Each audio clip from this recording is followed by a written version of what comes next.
அழகிரி மகளுக்கு டாடா காட்டிய தாவேக, கயல்விழி வைத்த டிமாண்ட், கோர்த்துவிட்ட சிடிஆர் நிர்மல்குமார். சட்டசபை தேர்தலுக்கு முன்பாகவே திமுக மீது பல்வேறு குற்றச்சாட்டுகளை அழகிரி மகள் கயல்விழி முன்வைத்தார். இருப்பினும் திமுக தலைமை கயல்விழியை கண்டுகொள்ளவில்லை. இதனிடையே அழகிரியின் ஆதரவாளர்கள் கொஞ்சம் கொஞ்சமாக அதிமுக மற்றும் தாவேக பக்கம் நகர்ந்தனர். குறிப்பாக மதுரை கிழக்கு தொகுதியை வென்ற கார்த்திகேயன் அழகிரியின் ஆதரவாளராக இருந்தவர்தான். இதனால் அழகிரியின் மகள் கயல்விழியும் தாவேக பக்கம் சாயும் முடிவுக்கு வந்தார். அதற்கேற்ப முதல்வர் விஜயின் பதவியேற்பு விழாவில் பங்கேற்ற கயல்விழி தலைமைச் செயலகம் சென்று அமைச்சர்களுடனும் ஆலோசனை செய்தார்.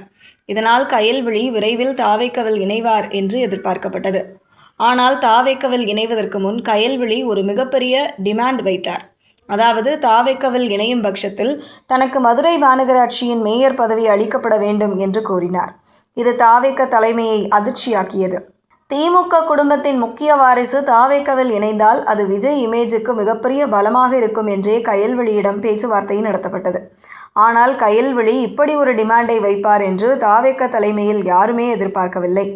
இந்த விவகாரம் விஜய் காதுகளுக்கு கொண்டு செல்லப்பட்டுள்ளது. இதனால் விஜய் நேரடியாகவே எந்த உத்தரவாதம் கொடுத்தும் யாரையும் கட்சியில் சேர்க்க வேண்டாம் என்று கூறிவிட்டதாக தெரிகிறது. விஜய் தரப்பில் தனக்கான நீண்டகாலம் உழைத்தவர்களுக்கே பதவி என்று தெளிவாக கூறப்பட்டுவிட்டது. இதனால் கயல்விழியுடன் பேச்சுவார்த்தை நடத்திய தாவேக நிர்வாகி ஆப்சென்டாக அழகிரி தரப்பு அப்செட் ஆகியிருக்கிறது. இதனிடையே மதுரையில் புதிய பவர் சென்டராக தாமே இருக்க வேண்டும் என்பதில் அமைச்சர் சிடிஆர் நிர்மல்குமார் தெளிவாக இருக்கிறார். இதனால் திருப்பரங்குன்றம் தொகுதி மாவட்ட செயலாளர் மருதுபாண்டியனை மேயராக கொண்டு வர தீவிரமாக இருக்கிறார். திருப்பரங்குன்றம் தொகுதியில் முதலில் மருதுபாண்டியன் தான் போட்டியிடுவதாக இருந்தது. ஆனால் சிடிஆர் நிர்மல்குமார் கேட்டுக்கொண்டதால் மருதுபாண்டியன் சீட் கூட கேட்காமல் அவருக்காக பணியாற்றினார். அதற்கேற்ப அமைச்சரான பின்னரும் சிடிஆர் நிர்மல்குமாருக்கு விசுவாசமாக இருக்கிறார். மதுரையில் உள்ள தாவேகவின் முக்கிய நிர்வாகிகள் மருதுபாண்டியன் மட்டுமே அரசியல் அதிகாரம் இல்லாமல் உள்ளார். இதனால் கயல்விழிக்கு பதிலாக மருதுபாண்டியனை முன்னிறுத்த சிடிஆர் நிர்மல்குமார் தரப்பு தீவிரமாக இருக்கிறது.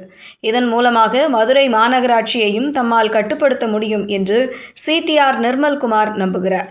இதனால் கயல்விழி முன்வைத்த டிமாண்டே அவருக்கு எதிராக திரும்பிவிட்டதாக பார்க்கப்படுகிறது.